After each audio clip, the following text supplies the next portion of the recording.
Welcome to This Explainer. Today, we're going to be building your essential roadmap to safely and legally navigating the absolute maze that is Illinois gas line regulations. Whether you're a property owner trying to figure out what your contractor is actually dealing with, or maybe you're an aspiring pro just trying to wrap your head around all this red tape, well, you're in the right place. We are going to decode these requirements so you can get the job done right, up to code, and absolutely avoid any of those nasty, costly surprises. So here is our roadmap for today. We're going to hit 5 key areas. 1. High-risk gas infrastructure. 2. Understanding permits and codes. 3. Licensing and qualified professionals. 4. Inspections and testing. And finally, number 5, steps to compliance. Let's dive right in. Section 1. High-risk gas infrastructure. Understanding the stakes of gas line work. Look, gas line work is just fundamentally different from your standard weekend DIY project, right? Like, this isn't swapping out a leaky bathroom faucet.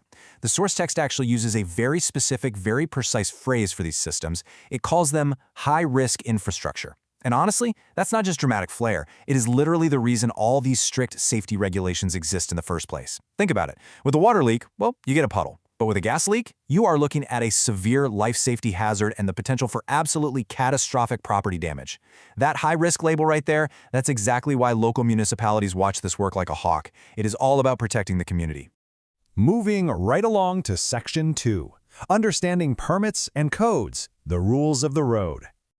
Okay, so for most building-related gas work in Illinois, your absolute core rulebook is the International Fuel Gas Code, or the IFGC. This code, along with related building and fire provisions, forms the foundation of all your compliance. But here's where it gets a little tricky. Compliance actually depends heavily on how your specific local jurisdiction has adopted these standards. Municipalities, they love to tack on their own quirky local amendments. And if you're stepping outside to touch off-site or utility interface work, well, you might suddenly find yourself answering to federal pipeline safety rules too. It's really like a layered cake of regulations. To help you navigate all that dense bureaucracy, it really helps to divide the permitting landscape into 2 distinct buckets. On the left, you've got building and site work permits. Now, these cover projects that affect the structure itself, the occupancy, or internal mechanical systems. Think of running a pipe to a brand new commercial stove inside a kitchen. Then, on the right side, the second bucket, is gas distribution infrastructure permits. This is the heavy-duty stuff, the work that actually impacts the utility side of the meter. Figuring out which of these 2 buckets your project falls into, that is your absolute first step to knowing which local office you're going to need to appease. All right, Section 3, Licensing and Qualified Professionals. Who is allowed to do the work? If your project involves things like disconnects and reconnects, pressure management, meter-related changes, regulator work, or mainline tie-ins, well, you're not just dealing with the local building inspector anymore. At this point, you are coordinating directly with the serving gas utility.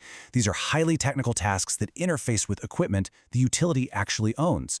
Because of that, the utility's schedule often completely dictates your timeline, and it requires a totally separate set of approvals. You absolutely need qualified professionals handling this, people who actually know how to speak the utility's language. Up next, Section 4. Inspections and testing. Verifying safe installation. Listen closely to this crucial rule straight from the guidelines.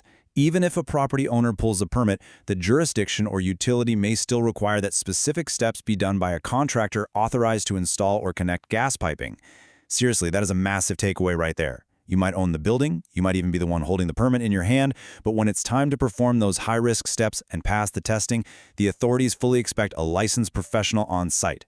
Pulling a permit is not a free pass to bypass qualified labor on the really important installations. No way. So what exactly are they looking for during these inspections? Your contractors have to be incredibly diligent about tracking and providing physical proof of safety.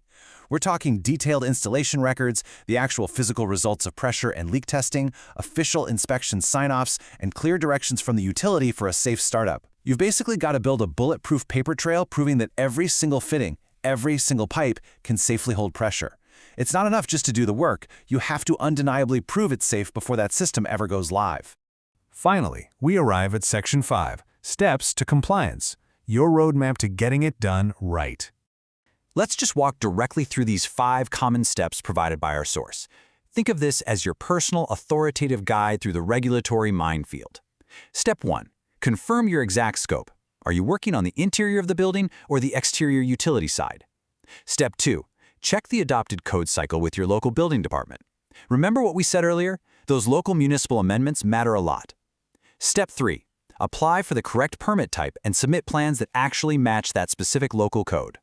Step 4, and honestly this is a big one, coordinate early with the gas utility if you need any disconnects or meter actions. Whatever you do, don't wait until the last minute or your project will stall out completely. And step 5, plan for those milestone inspections and keep all your test records perfectly organized for final acceptance. If you stick to this path, you're going to remove so much headache and friction from the whole process. So, before you even pick up the phone to call your local building department, you need to ask yourself one huge question. What are you changing? Inside the structure or the exterior piping? Are you routing appliance piping inside, or are you altering a brand new service line segment outside? Defining your exact scope like this, it's the golden key. It narrows down your permit path and your code references right out of the gate. So, grab a notepad, map out your project's exact boundaries, and ask yourself, are you truly prepared to tackle this safely?